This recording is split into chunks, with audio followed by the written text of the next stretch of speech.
So here's an interesting question that's worth having a look at concerning deform rigging and how we can deal with certain things in the pelvis and buttocks region. What we have here is one of the rig structures from Rhiggit version 1, and one of the cool little tricks that was implemented there were these pelvic hold bones, which we can see here in cyan.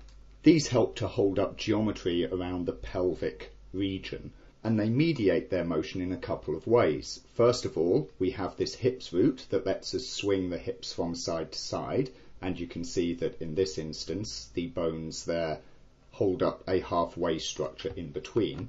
But also they work with the spine, so that when the first spine joint is rotated, they counter-rotate back against it a little bit to again hold up the geometry in this area. However, crucially, notice that when the legs themselves are turned, they do not go along. And this of course reveals the kind of hold that they're trying to create. Your pelvis does not collapse in when you're moving around from the hip, when you are pivoting your leg at the hip, and so they hold up the geometry in that case. But you do get squashing and flexing when you're standing still and just pivoting your spine from its base. And of course when you're swinging your hips or swinging your pelvis, then you need to hold up the deformation to account for that action. What we also have in the Rhiggit 1 rig are these bones here. Let me just enlarge this guy here so that it can be seen a little more clearly. This is a buttocks bone and is a slightly different hold structure that again works against the hip swing there, but also of course recognises the movement of the leg itself at the hip point to try and hold the buttocks geometry in shape. So the question then is, how can we replicate these kinds of structures using the Rhiggit 2 system? So here we've got just a basic biped rig, and of course we have the old hip swing on this fellow here. And of course he has a spine also there. So we'll pop into fitting mode, just hide the markers and the planes there momentarily. And what we want is a hold that works between the hip and the spine. So we select the first spine joint there. We select the hip here, and we'll just add in a hold pair. There we go, there's our little hold structure created for us there. We'll just pop it into approximately the same place as we saw in the Rhiggit 1 rig and hit rig fit. What we see of course is that when we rotate this first spine joint, that hold structure is going along nicely. It's also acting when we are using the hip root to swing the whole hips. The problem though, because it's linking straight onto this joint, which is the actual hip's pivot point, is the fact that when the leg moves side to side, then it also creates an action there, which is undesirable. So we'll get rid of that hold and we'll look at how else we can do it. One way of doing it is to add a spacer at the hip's position. This gives us this little spaced out system there, where we have this intermediary spacer bone running across the joint. What we can then do is select the first spine joint and this spacer joint, and we create our hold to act between those two joints. So there's our new hold. Let's pop that in there and go to rig mode. We see that the action is still present when using the hip swing.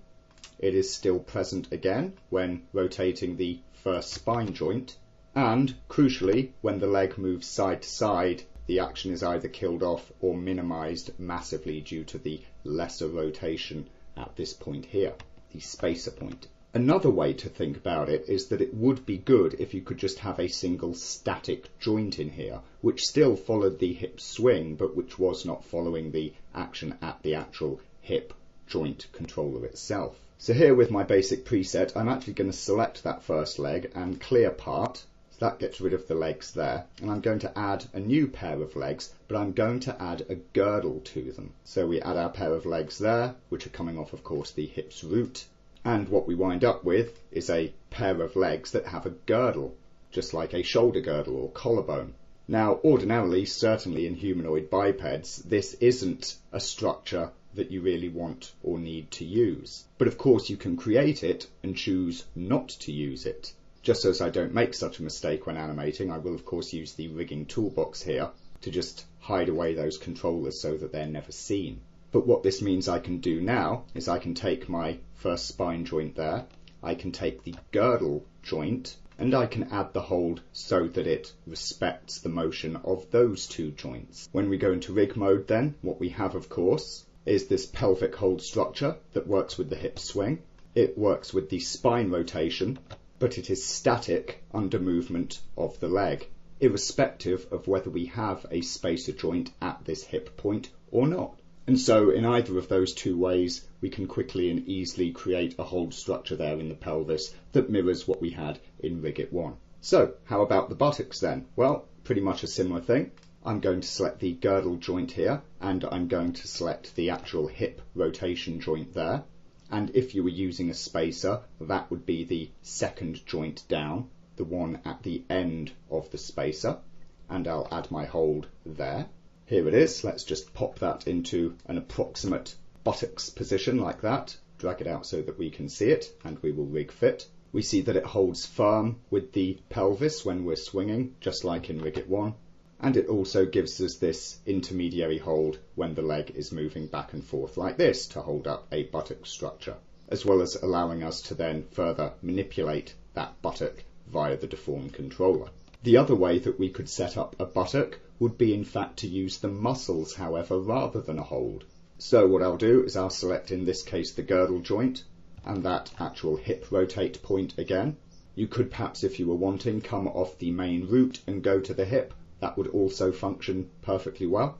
And what I'm going to add is I'm going to choose the gluteus naming. I'm going to use, I think here I'll use a 2-piece muscle, and I'll just add in a pair there.